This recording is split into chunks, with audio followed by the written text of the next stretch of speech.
Cet orque pleurait et gémissait pour que son groupe vienne la chercher lorsqu'elle s'est retrouvée échouée sur des rochers pointus. Sa famille ne pouvait pas l'aider, mais ce que les sauveteurs ont fait est incroyable. Le dernier endroit où l'on s'attendrait à voir une orque est sur la terre ferme, mais c'est ce qu'Eric Keane a découvert en enquêtant sur des bruits étranges qu'il avait entendus alors qu'il naviguait autour de la Colombie-Britannique tôt un matin de juillet 2015. Eric est chercheur sur les baleines, et il était à bord de son navire, le Bangaran, menant une étude sur les rorquals dans la région lorsqu'il a entendu des cris plaintifs venant d'un petit affleurement de pierres pointues sur le rivage d'Andrew Rock. Une jeune orque était visiblement en détresse, coincée entre des rochers tranchants de plus en plus hors de l'eau. Selon Save Our Seas, vers 7h30 du matin, Eric a appelé le groupe environnemental local Wallpoint pour leur dire ce qu'il avait trouvé. D'après la description d'Eric, les experts en orques ont compris ce qui avait pu se passer. Les groupes d'orques dans cette région collaboraient souvent pour chasser les phoques comme proie, certaines orques poursuivent les phoques vers le rivage tandis que d'autres attendent patiemment pour tendre le piège. Cette jeune orque femelle a du mal à calculer sa position, et lorsque la marée est descendue, elle s'est retrouvée de plus en plus dans des eaux peu profondes jusqu'à ce qu'il n'y ait plus moyen de s'extraire. Elle appelait à l'aide, visiblement effrayée et probablement blessée. Lorsqu'Eric, fort heureusement, naviguait à proximité, il était bien connu de Jani et Herman, travaillant souvent en étroite collaboration avec eux dans leurs recherches. Il rentrait à la base depuis Hartley Bay lorsqu'il les a alertés sur la situation désespérée de la jeune orque. Jani et Herman savaient que le temps était compté et qu'ils auraient besoin de toute l'aide possible.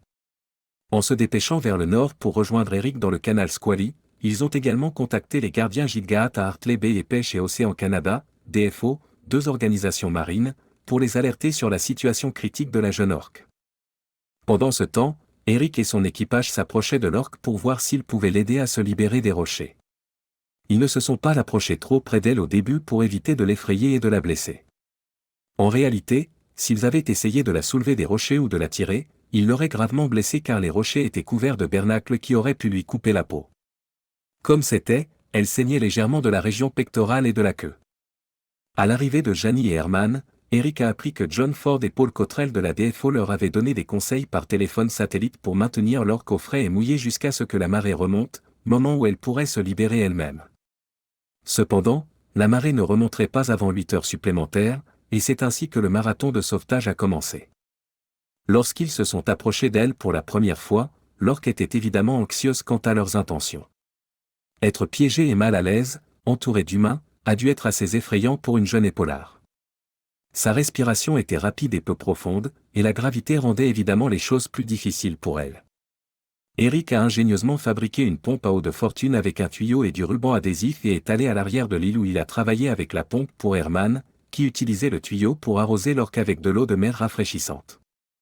Tous les sauveteurs ont trempé des draps dans de l'eau de mer et les ont placés doucement le long du corps de l'orque. Pendant leur travail, les sauveteurs ont remarqué que les cris de l'orque se calmaient et sa respiration devenait plus calme. Il semblait que les humains avaient gagné la confiance de l'orque, car ils étaient ceux qui la réconfortaient tandis que sa propre famille ne pouvait que rester dans les eaux à proximité et l'appeler. Les sauveteurs se relayaient pour pomper l'eau de mer sur la jeune orque et remplacer les draps couvrant son corps par d'autres plus frais trempés dans la mer. Ils ont remarqué que la nageoire dorsale du jeune orque commençait à sécher, alors ils ont utilisé une tête d'oreiller du bateau d'Eric, mouillée avec de l'eau de mer, pour la couvrir. Toute la matinée, le temps avait heureusement été gris et couvert. Cependant, lorsque le soleil est monté à son zénith à midi, les nuages ont disparu et la chaleur de la journée a commencé sérieusement. Tout le monde a travaillé sans relâche pour garder l'orque au frais et humide. Travaillant par roulement, les humains prenaient soin de l'orque comme s'il s'agissait d'une fièvre, remplaçant les couvertures plus sèches et plus chaudes par des plus fraîches et plus humides tout le temps, en l'aspergeant d'eau de mer avec la pompe, s'assurant qu'elle ne se dessèche pas à cause de la chaleur du soleil. Les sauveteurs ne pouvaient s'empêcher de penser à quel point les choses auraient pu être mauvaises pour la jeune femelle orque si Eric n'avait pas entendu ses cris. Jusqu'à ce moment-là, les sauveteurs n'avaient rien placé sur la tête de l'orque, car ils ne voulaient pas qu'elle panique en lui retirant soudainement sa vue. Elle aurait pu se sentir encore plus vulnérable. Cependant, la puissance du soleil rendait absolument nécessaire de protéger la peau délicate de l'orque contre la chaleur et la sécheresse. Jani décrit comment elle a observé un membre de l'équipe s'approcher de l'orque, s'avançant lentement dans l'eau devant sa tête et plaçant délicatement un drap humide et frais sur sa tête, prenant grand soin de ne pas obstruer son évent. La jeunesse et la taille relativement petite de cette orque étaient en sa faveur, elle n'avait que 9 ans. L'espérance de vie moyenne à l'état sauvage est de 30 à 50 ans et elle pèse environ 7000 livres, 3175 kg. Pour mieux visualiser cela, c'est le poids moyen d'un hippopotame ou d'un rhinocéros moyen, ou de cette vache. Mais un mâle adulte peut peser jusqu'à 16 000 livres, 7257 kg. Si cette orque échouée avait été plus âgée et plus grande, la pression sur ses poumons aurait été plus grande et elle aurait pu ne pas survivre jusqu'à la prochaine marée. La pompe à eau a finalement cédé, il n'y avait aucun moyen de la réparer, peu importe combien de rubans adhésifs Eric utilisait. Cela aurait pu être un coup dévastateur, mais à ce moment-là, la mer a commencé à remonter. Après un total de 9 heures épuisantes, la marée avait suffisamment monté pour que les sauveteurs commencent le processus de libération de la jeune orque. Ils ont enlevé les draps de son corps et de sa tête ainsi que la tête d'oreiller de sa nageoire dorsale. L'équipe savait que le moment était venu pour l'orque de faire ce qu'elle seule pouvait faire, nager hors de sa prison de roche. Ils ne voulaient pas que leur présence la pousse à essayer trop tôt et à se blesser plus sérieusement, alors ils se sont éloignés et ont grimpé sur une falaise voisine pour regarder et attendre. Tous ressentaient la même chose, lui envoyant tous leurs vœux de force et souhaitant qu'elle ait la capacité de se libérer. Le niveau d'eau a lentement commencé à grimper le long du corps de la jeune orque jusqu'à ce qu'il la recouvre. Alors cela s'est produit, elle a commencé à crier à nouveau. Cette vocalisation semblait différente, peut-être était-ce l'excitation qu'elle pourrait bientôt être libérée, mais elle continuait de rester là. Elle levait parfois la queue, mais elle ne faisait aucun effort pour nager. Ses sauveteurs commençaient à s'inquiéter, ils se demandaient s'il y avait quelque chose qui n'allait pas.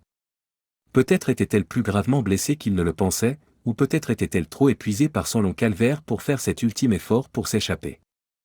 Ils ont réalisé alors qu'ils devaient simplement faire confiance aux instincts naturels du jeune orque.